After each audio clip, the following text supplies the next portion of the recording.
I didn't watch the live stream live, but I watched it a few days ago, so I was quite late to the party. I found it really interesting how when they were introducing Vignette, they specifically mentioned this song being about addiction. I had already picked up that Vignette had themes to do with addiction, but it was very interesting to hear them specifically pick that out in the live stream when they were introducing the song. I am in recovery from addiction. 21 Pilots music in general has lots of themes that I relate to. If you're watching this, you probably feel the same way. So some of the songs that I picked out, which we could say were about addiction, apart from Vignette, because a lot of the songs have not vague lyrics, but particularly Backslide, Snapback, parts of Oldies Station, which we're going to talk about a bit later, also Navigating, and also parts of Routines in the Night. But if we start with Vignette, in terms of the lyrics, I've got my phone here, so I'm looking at the lyrics. One of the themes, there are many different on the album, right? But it seems to be like making promises, not being able to keep promises, or like not knowing who you are, or having to like fight against yourself. And I'm not going to talk about any of the law, but you could loop that in as well if you wanted. But he's literally talking about fighting off the vignette, like fighting off this stereotypical idea of what addiction means, or the fact that it seems so inevitable, like you try so hard, but you can't escape it, or you feel you can't escape it, and you have this idea of who you want to be, but you can never seem to get there. There's quite a lot of questioning. In this song specifically, he's saying, where do I go from here? And also then in Navigating, it's like, give me some advice, I don't know what I'm doing. So I think those two link quite nicely together. Also in terms of like the darkness that he's feeling. Tunnels cave, visions fade, swallowed by the vignette. Swallowed by this like stereotypical idea of what addiction is, or like this person or this identity that you really don't want to embody, but you can't help it. And so you're trying to like hold on to the promises that you make yourself day after day, being like, I'm not going to be like that. The vision of who you could be starts to fade. So I think that one links quite well with Navigating in terms of like the questioning. Backslide and Snapback link in kind of a similar way. They link really nicely. And not only because in Snapback he's literally also talking about a backslide, but it's kind of like two perspectives of the same situation, right? So it's quite interesting. Backslide I didn't really like the first time I heard it, but I did really relate to the lyrics. The lyrics in the chorus are really relatable for anyone going through addiction, or like me in recovery from my addiction, because I view it as like an active process. I don't think that I am recovered. Like I still have to watch out for the same behaviors or the same thoughts that might drag me back to that place that I was in before. And so this song is really interesting because he's talking about like he doesn't want to go back to where he started from, and then there's no chance I'll shake this again. I've spoken to a few people and I certainly feel this way, that like you were in such a dark place and you worked so hard to not be in that place anymore, that you feel like if you were ever to go back there, there's no guarantee that you would make it out. And I think this song also does a good job of illustrating like how bad things can get if you're experiencing an addiction, or like how you reach like this point of desperation where you just want to get better and you don't care how bad it's gonna be, you just don't want to be in that place anymore. And I think the music video is really interesting as well, in that it's like it's portraying the cycle and the repetitive nature of addiction. Snapback is like from the other perspective of someone who feels like they're about to, I guess, if we're talking about the addiction, this is my interpretation, but as we talked about, there are so many different ways that you could talk about these songs. That's what makes them so relatable, right? Because you could bring whatever you're struggling with and you can see it in the lyrics and see it in the song. For me, going down the addiction theme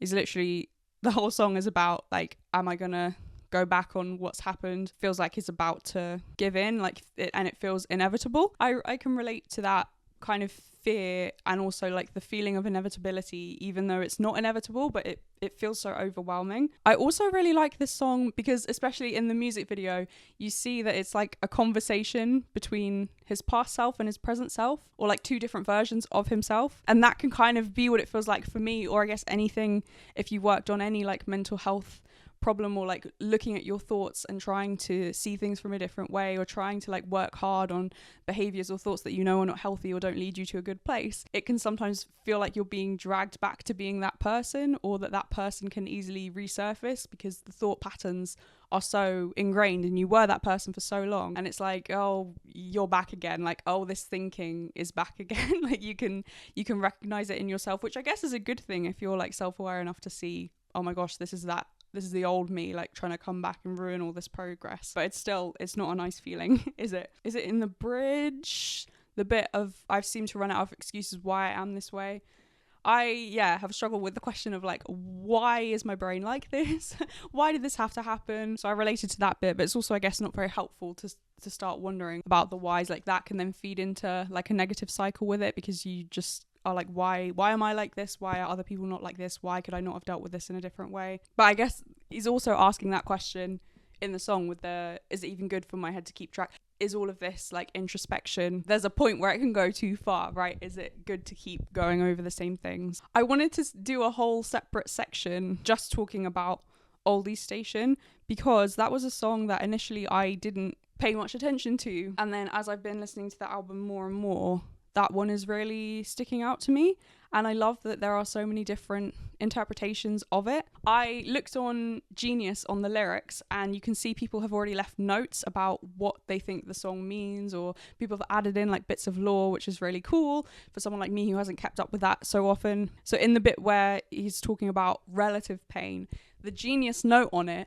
was someone saying that he's showing that relatively his pain has been so much greater. And I guess that is what it could mean, but that is not how I interpreted it. And it's so cool that there are so many different like interpretations of the same thing. The way I heard that is he's saying like, yes, I've been through some really awful stuff, or yes, I've felt so terrible, but relatively I know other people have had it worse. Like that's the way I hear it. But I guess it could be the other way, in that like you think you've had pain, but like relatively mine has been so much worse. It's cool how there can be so many different interpretations. And then the bit at the end, which is the bit that's like the most emotional bit, I guess, has everyone crying, certainly makes me cry. That whole bit, the you don't quite mind, first time I heard this, it made me so sad, because to me it's giving the feeling of being alone in a crowd, like feeling lonely even though you're like with your family or with your friends or with the people who you know really love you, but you still feel really alone. That's the way I heard it the first time, you know, that like bittersweet feeling of like, this should be such a great occasion, like I should be really present, or I should be enjoying myself and like enjoying the fact that I'm with my family or with my friends. This should be a lovely moment, but you can't turn off like the voice in your head that's either like fearing the past or the future, or that's saying like this won't last, because this is what I tend to do. Any good moment, I can see something bad in it. Now I try and think of this as like I can see the balance in any situation. So any good moment, like a, you know, a nice evening with friends or family, I can be sad because I'm then like, oh, this moment doesn't last, it's just a moment in time. But I can also see the good in any situation, so I don't like to think that I'm a pessimist or that I'm always seeing the bad things. There's always balance, basically, is the way I like to see it, because I don't want to frame it as like, I'm so pessimistic. Because I can also find things to be grateful for, and part of that, I guess, is also being in recovery, like at a base. If I wake up and I'm sober, like that's already something to be grateful for, even if the rest of the day is terrible. That's like the perspective that I bring to it. And so the first time I heard the song and was like really listening to the lyrics, I was just like crying, especially because they have so many songs which are really open about like the really dark struggles you can have with your mental health, like how they talk about in Truce, and even in like the bio of their YouTube channel and like on different social media platforms. This is like a key thing of what their message is, which I think is a really beautiful thing to talk about this. Having that as the background of these lyrics makes everything a bit more sad, or even like a bit worrying. That's how I heard it the first time, of like this like really sad, bittersweet feeling of I should be happy here, but I can't be because there's all this like pain under the surface.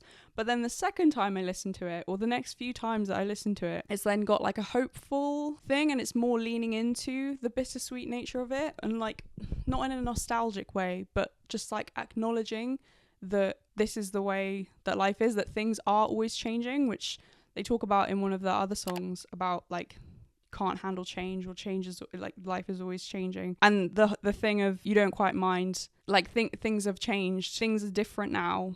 Yeah, I think you can read it both ways. And at first I was like, oh my gosh, this is terrible, like this is so sad, I'm crying. But then the flip side of it is like it's actually hopeful, and it's like, oh wow, I made it to the first dance recital, like I'm here, right? And it's more than like a hopeful thing of I got here, I can keep going, things were dark, but I have learnt how to like coexist with it, which is kind of how I feel a lot of the time. In terms of, I'm like, okay, I can acknowledge that through my addiction, and for whatever reason, whether the addiction caused other things, or it's like my brain was altered because of the addiction, or like I developed the addiction because of the way that I am and the way that I see the world, or the way that I feel things. And I used to drink a lot because I didn't like the intensity of my feelings. And so being sober is then this really weird experience because it's not the way I would like to be, because everything is very intense and very sharp and I can cry really easily and it's really difficult. But like we talked about with the different interpretations of the same song and the same lyrics, feeling all of these emotions, it can be sad and awful and horrible and painful, but it can also be a really beautiful thing.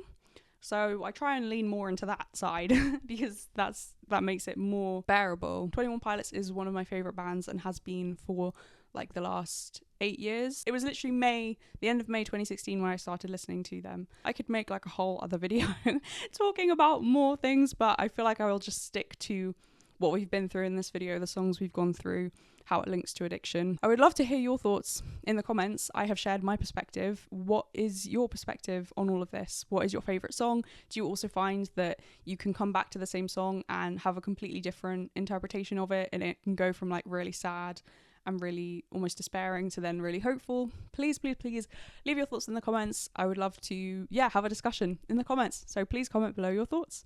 I will leave my John Mulaney video on the screen. I did a similar Addict Reacts video to his special Baby J, because that is all about his addiction, if you'd seen that, and his recovery, which is amazing. So I will link that on the screen if you want to watch that video next. And please subscribe if you want to see more from me. God bless. Thank you so much for watching, and I will see you in the next one.